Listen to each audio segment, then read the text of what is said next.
Ya sabéis cómo es esto del proceso creativo. Hace 2 días empecé a pensar en este vídeo y tenía pensado hacer un vídeo hablando de 5 o 6 equipos que habían cambiado de rumbo en esta agencia libre o en la mitad de la temporada pasada, y a medida que empecé a desarrollarlo y a ampliar el material decidí que tenía que hacerlo posiblemente equipo por equipo. Así que bienvenidos una vez más a Basket 365, soy Denis y en este vídeo vamos a hablar de los New York Knicks, que son un equipo que ya lleva un par de años con su cambio de directiva básicamente, de cambio de rumbo, pero parece ser que este año han establecido totalmente su curso, su plan de acción, y tenemos bastante claro cuál es su objetivo de cara a estos próximos años, y por eso quiero hablar un poco de cómo han actuado y de qué creo que van a hacer en el futuro. Antes de nada, si estáis aquí me imagino que es porque os interesa la NBA, así que os animo a que suscribáis, dadle a like a este vídeo en particular si os ha gustado y comentadme abajo lo que opinéis y haré, y así voy a empezar.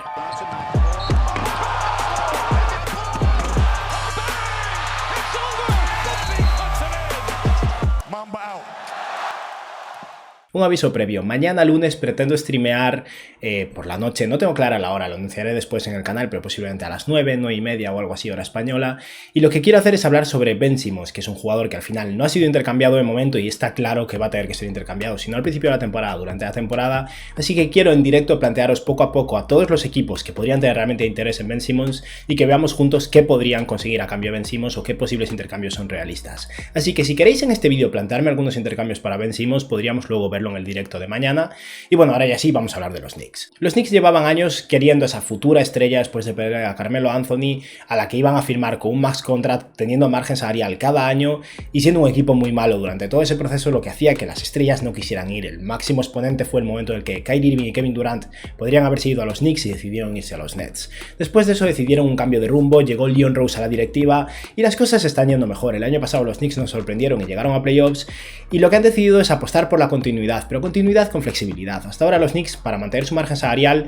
fichaban a jugadores con 1 año de contrato o con 2 años de contrato, siendo el segunda opción del equipo, con lo que eran básicamente alquileres de 1 año, y si algún jugador les interesaba podía mantenerlos y no los dejaban ir, como fue el caso de jugadores como por ejemplo Bobby Portis, que cobró 15 millones 1 año y luego se fue a los Bucks. Esta vez han decidido renovar a jugadores por más tiempo, no demasiado, pero la mayoría de los casos 3 años siendo el tercera opción del equipo, y con eso han generado 1 año más de continuidad, van a seguir con más o menos el mismo núcleo, han atraído jugadores que van a mejorar al equipo, aunque no los ayuden a ser contenders realmente, y en general han mantenido su línea, pero manteniendo flexibilidad, y eso es lo más importante. Así que vamos a revisar un poco qué han perdido, qué han mantenido, qué han conseguido y qué cosas tienen de cara al futuro. Vamos a empezar entonces por los jugadores que han perdido, de los que formaban parte del equipo, más o menos de la rotación, y hay otros jugadores menos importantes como Elfrid Payton, de los que tampoco quiero profundizar, pero básicamente el jugador más destacado que no han mantenido los New York Knicks esta temporada, y se ha ido por un contrato similar al de los jugadores que ha mantenido de hecho, es Reggie Bullock. Reggie Bullock se ha ido a los Mavericks por 3 años de contrato y unos 30 millones de dólares, y yo creía que los Knicks pretendían mantenerlo un contrato similar, pero al final han decidido mantener sus opciones abiertas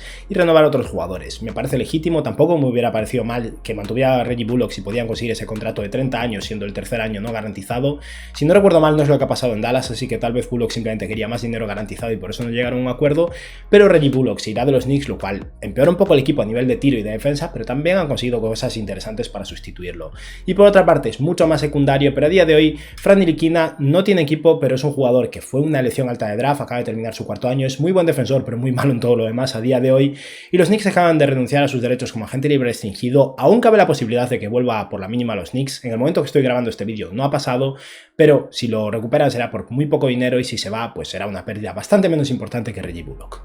Y ahora quiero hablar de los 3 agentes libres a los que sí que han mantenido y han renovado, y esto para mí se puede definir en 2 palabras, que es continuidad y flexibilidad. Los New York Knicks quieren mantener el núcleo que tienen ahora mismo, quieren seguir tirando con esa inercia que han conseguido el año pasado gracias a Tom Thibodeau, a R.J. Barrett, a Julius Randle jugando a nivel All-Star, y estos jugadores siendo claves para el equipo, pero al mismo tiempo no se han atado a largo plazo. Lo que muchos esperábamos, yo personalmente creía que iban a tirar un poco por ahí también, aunque esperaba que en algún caso sí que hicieran algo más en esta línea, era que mantuvieran su dinámica habitual de 2 años de contrato siendo el segunda opción del equipo, y con estos 3 jugadores de los que voy a hablar ahora han sumado 1 año más, con lo que son 3 años de contrato, en algunos casos más dinero, en otros menos, pero 3 años de contrato siendo el tercero opción del equipo, por lo que en general vienen siendo contratos de 2 años. Esto hace que el año que viene los New York Knicks no vayan a tener margen salarial por primera vez en mucho tiempo, pero tiene sentido. Tener margen salarial 1 año tras otro y tener que negociar con tus agentes libres 1 año tras otro no siempre es útil, y lo que han conseguido con estas renovaciones es tener varios jugadores buenos, decentes, aunque no increíbles, cuyos salarios son fáciles de intercambiar, fáciles de agrupar para moverse por una estrella,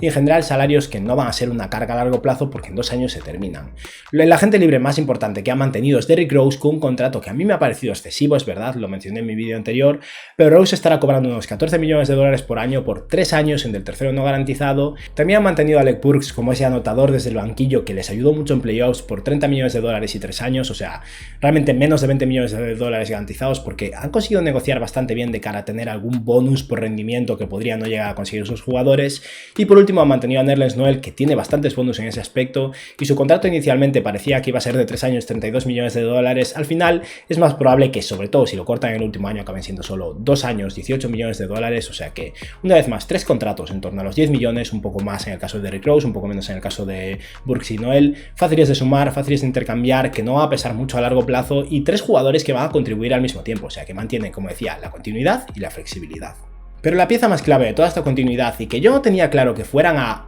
apañar en esta agencia libre, era Julius Randle. A Randle le quedaba un año de contrato el año que viene, cobrando unos 20 millones de dólares, que es una ganga por la producción que ha tenido. Estamos hablando de un jugador que ha sido el NBA y All-Star, y podía firmar una extensión de contrato. Y lo cierto es que yo personalmente estaba preocupado de que los Knicks no le ofrecieran una extensión de contrato porque no querían pagarle un max contract total o le pagaran un max contract. Al final se quedaron en un punto intermedio que me ha gustado mucho. Básicamente tienen asegurado a Julius Randle después de este próximo año por 4 años más, y le van a pagar una media de 30 millones de dólares, que puede parecer mucho, pero al final el margen salarial sube año tras año, y adicionalmente en el caso de Randle hay muchos bonus extra, con lo que podemos rebajar un par de millones por año con bastantes posibilidades. Randle estará cobrando cada año un par de millones menos de lo que se esperaba originalmente, y ganará 1 millón y algo si se convierte en All-Star, y 1 millón y algo más si juega 65 partidos y al mismo tiempo entra en playoffs. O sea que no sería raro que algún año los Knicks se ahorren 1 millón o 2 en el contrato de Julius Randle, así que va a estar cobrando un salario bastante justo para la producción que ha tenido este año.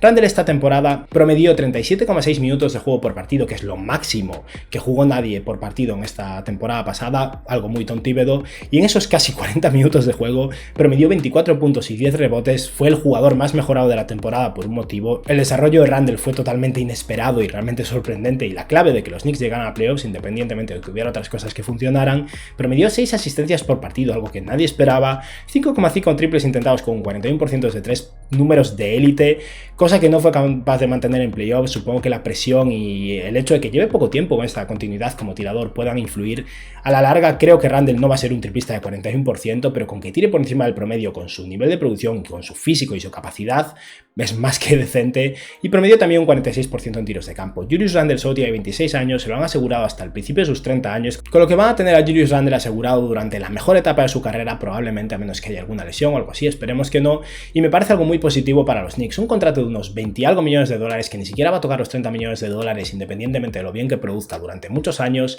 por un jugador como Randle, que ha demostrado muchísimo esta temporada. Es un contrato positivo, intercambiable si hace falta, que les da una piedra angular de construcción en torno a Randle y RJ Barrett, que podrían hacer encajar como segundo o tercer mejor jugador de un equipo mucho más potente, dado que van a tener al final la flexibilidad salarial para hacerlo, y Randle puede ser un jugador complementario también, ahora que hemos visto cómo se ha desarrollado como tirador, como pasador, y que aún por encima es mucho mejor en defensa de lo que era hace unos años. Y en general creo que esa renovación ha sido positiva, y exceptuando el año 2022 ha mantenido bastantes frentes abiertos. Vamos a hablar ahora de lo que han hecho en la agencia libre, atrayendo agentes libres. Aquí entra el peor movimiento desde mi punto de vista de todos los que han hecho, y aún así no es tan malo, y al mismo tiempo el mejor movimiento de todos. Y es que para empezar, en la agencia libre consiguieron el que para mí es posiblemente el mejor fichaje de toda la agencia libre. Fue una ganga, también viene un buyout, porque ficharon a Kemba Walker por 2 años y algo menos de 9 millones de dólares por año, para 2 años garantizados, por lo que no solo va a estar este año en el equipo, va a estar el siguiente también. Después de eso no tiene ningún tipo de control sobre Kemba Walker, o sea que no es que vaya a ser un contrato súper intercambiable, ni un jugador que vayan a utilizar en un intercambio potente, ni nada así. Simplemente es un jugador barato que si está sano es un All-Star, y que al final encaja totalmente en lo que necesitaban en el equipo. Los Knicks necesitaban a un base capaz de crear, capaz de tirar de 3, un base productivo a nivel ofensivo, y Derrick Rose está mayor y ha tenido momentos muy buenos, pero Kemba Walker a día de hoy, si está sano, es mejor que Rose, y al mismo tiempo se pueden permitir devolver a Derrick Rose a ese rol de sexto hombre donde parece que está muy cómodo y es muy productivo. Y luego tenemos el que para mí ha sido su peor fichaje, que es el de Evan Fournier. Es aún así un fichaje tolerable, no es para tanto, pero fueron unos 78 millones de dólares por 4 años, el último año es no garantizado, pero aquí al contrario que con las renovaciones que hicieron, en vez de 3 años de contrato le ofrecieron 4, por lo que Fournier tiene garantizados unos casi 20 millones de dólares por año, un poco menos durante 3 años para los Knicks. Y es verdad, esto les quita un poco de flexibilidad, sobre todo de cara a la agencia libre de 2023, donde va a poder generar bastante dinero, pero no tanto teniendo en cuenta que también tendrán que renovar a RJ Barrett, luego hablaré un poco de ello después. Pero es verdad que Fournier, por esos casi 20 millones de dólares, les aporta un jugador que les encaja muy bien. Una vez más, un muy buen tirador, cosa que necesitaban, alguien capaz de producir a nivel decente con el balón en las manos, no un creador de élite, pero para eso les ha llegado luego del cielo Kemba Walker, pero un jugador en general muy completo que no es increíble haciendo nada, pero que es bueno haciendo muchas cosas, y al mismo tiempo otro contrato intercambiable. No espero de los Knicks demasiada actividad a nivel de intercambios durante esta temporada, a menos que haya algo muy sorprendente como Damian Lillard diciendo que quiere irse de Portland y diciendo que quiere irse a los Knicks, por ejemplo. Si no pasa nada así, este año creo que van a ser simplemente un equipo manteniendo su línea, intentando mejorar, intentando ser mejores y aprovechando esos jugadores nuevos que han conseguido, pero la temporada siguiente los Knicks podrían perfectamente sumar los 20 millones de dólares de Fournier al que le quedará la temporada siguiente y una más garantizada, y el expiring contract de Derrick Rose, Alec Burks, Nerlens Noel. Depende un poco de lo que quiera el otro equipo, de cómo cuadren los salarios, y posiblemente alguno de esos jugadores jóvenes, Obi Toppin, Immanuel Quickley, depende un poco del intercambio, de lo que haga falta o lo que no, y varios de sus picks y conseguir una estrella haciendo cuadrar eso, los salarios, aprovechando sus picks, su talento joven, y hacer un pack de intercambio decente. Tal vez no el mejor del mercado, dependerá un poco, pero New York importa, el hecho de que sean el mercado que son importa, si el equipo es importante y potente, los jugadores quieren ir ahí, y eso puede afectar también a qué jugadores puedan ser intercambiados a dónde. Así que los Knicks se han posicionado de manera muy adecuada de cara a, dentro de 2 años, ser potentes tanto en el mercado de intercambios como en agencia libre. Ahora vamos a hablar un poco más de eso.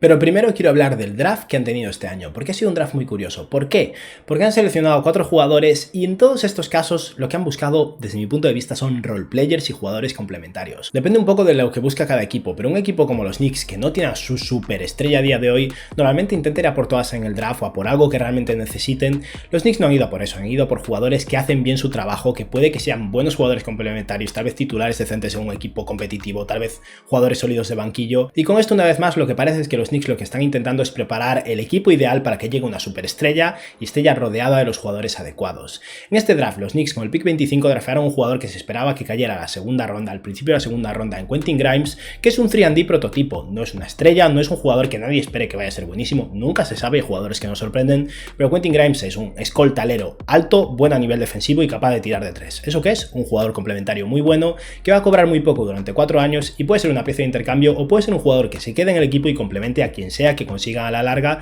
si cumplen su objetivo. Al principio de la segunda ronda draftearon a Jokas Okubaitis, un jugador que de momento seguirá en Europa, pero que es un base escolta que tiene buena pinta, buen nivel defensivo, capaz de tirar, capaz de pasar, alguien que puede ser un jugador interesante a largo plazo, pero una vez más un jugador que tal vez acabe siendo eso, un titular decente en el equipo, un jugador sólido de rotación, pero nadie con un potencial increíble. Un par de picks más abajo seleccionaron a uno de mis jugadores favoritos de este draft, que ya lo está haciendo muy bien en la Summer League, a ver cómo funciona luego en la propia NBA, en Miles McBride, que es un jugador muy bueno en defensa, capaz de tirar de 3 y capaz de crear un poco, o sea, un base escolta 3&D básicamente. Y por último, muy al final de la segunda ronda, en el pick 58, si no recuerdo mal, draftearon a alguien que yo esperaba que fuera seleccionado bastante antes y que la Summer League lo ha hecho muy bien, en Jericho Sims. ¿Qué es Jericho Sims? Un center que lleva 4 años de experiencia en la universidad, muy atlético, muy fuerte, buen a nivel defensivo y que va a finalizar alley-oops y atacar en los tableros. O sea, una vez más, un roleplayer que pueda acabar siendo un center titular bueno o un center de rotación decente, pero un jugador jugable, pero no súper interesante. ¿Qué es esto? Totalmente un supporting cast, como se diría en inglés, un equipo complementario esperando a que llegue su alfa. Que a día de hoy no me parece Julius Randle, no me parece Jay Barrett, me gustan estos jugadores, creo que es bueno que hayan mantenido a Julius Randle, creo que les va a ayudar a elevar el equipo, pero siguen necesitando a este jugador y tal vez estén más preparados de lo que han estado muchos años para conseguirlo y para que ese jugador sea productivo ahí.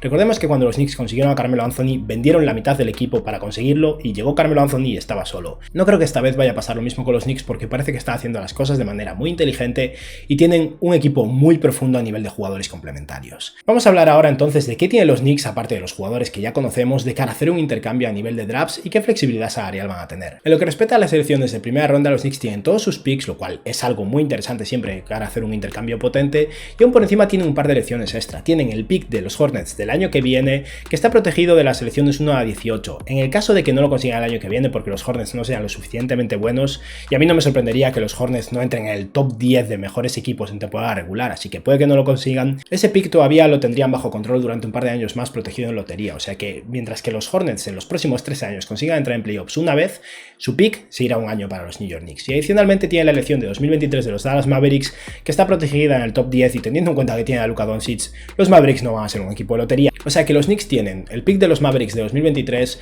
muy probablemente una elección de los Hornets y todos sus picks futuros. Tienen bastante munición para hacer un intercambio potente. No son los Thunder, no son los Pelicans, pero no están mal tampoco. Y luego, a nivel salarial, este año ya está, obviamente, ya han utilizado todo su salario, están justo en el margen salarial. El año que viene no va a tener salario porque todo lo han hecho operando a largo plazo. Y eso es interesante porque quiere decir que no están buscando a nadie en la agencia libre de 2022 o que no se ven como claros candidatos en la agencia libre de 2022 y quieren seguir mejorando su reputación, ser un equipo competitivo, y en 2023 la cosa va a ser diferente, porque dentro de un par de años, en el verano de 2023, los Knicks podrían rechazar los contratos de tercer año de Derrick Rose, de Nerlens Noel y de Alec Burks, y aprovechando la subida en margen salarial, tener unos 54,6 millones de dólares estimados a día de hoy, teniendo en cuenta que no sabemos cuánto va a ser el margen salarial exactamente. Esto sin contar la renovación de R.J. Barrett, que ese año será agente libre, o sea que es muy probable que tengan que pagarle un max contrato a R.J. Barrett, que estimo que estará en los 30 millones de dólares, pero de ese modo los Knicks estarán en aún así unos 24 millones de dólares en margen salarial, manteniendo todavía a casi todos sus jugadores jóvenes, Immanuel Quickley, Obi Toppin, todos los que acaban de draftear este año, o sea que con un núcleo interesante, con Julius Randle, con R.J. Barrett y 20 algo millones de dólares disponibles, que si hace falta generar 15 millones más para conseguir un agente libre, muy fácilmente pueden, como hemos visto en esta agencia libre, hacer un single trade, enviar fuera a Evan Fournier y enviar picks para hacer el margen salarial. Si tienes 20 algo millones de dólares disponibles y necesitas 35, los consigues, o sea que van a ser un candidato muy potente en la agencia libre de 2023, y varios nombres interesantes en esa agencia libre de 2023. Varios seguro que van a firmar extensión y si no van a ser agentes libres cuando llegue la fecha, pero a día de hoy dos nombres que estoy seguro que los Knicks tienen en cuenta son los dos jugadores que quedaron de primero y segundo en la votación de MVP este año, en Nikola Jokic y Joel Embiid, o sea que si llegan alguno de los dos a agencia libre en ese año, ojo a todas las conversaciones sobre los Knicks yendo a por ellos, porque sería posible, sería viable, y puede que los Knicks sean más atractivos de lo que han sido hasta ahora. Y ya por último, como bonus, en 2024, si fracasan en 2023, los Knicks podrían, manteniendo a R.J. Barrett como un max contract y manteniendo todavía a Julius Randle y teniendo simplemente a Quentin Grimes, su pick de primera ronda de este año, el resto de jugadores ya no estarían bajo contrato, tener a esos tres jugadores y aún así tener 56 millones de dólares en salario. Obviamente esto no va a ser así, porque seguro que renovarán o a Obi Toppin o a Immanuel Quickley o a varios, pero si realmente quisieran jugar con margen salarial, podrían incluso en 2024 tener bastante flexibilidad después de haber renovado a alguno de esos jugadores. Así que los Knicks en 2022 van a ser pasivos. No va a ser su año, a menos que haya un intercambio claro, pero se han posicionado muy bien de cara a ser muy potentes dentro de un par de años. Y con esto hemos hablado un poco ya de cómo han sido los cambios de planes de los New York Knicks, cómo están operando a partir de ahora y cómo van a ser un jugador muy interesante a partir de estos próximos 2 años de cara a conseguir agentes libres, por fin, cosa en la que han fracasado durante muchos años. Y nada, espero que os haya gustado el vídeo y que tengáis un buen día. Adiós.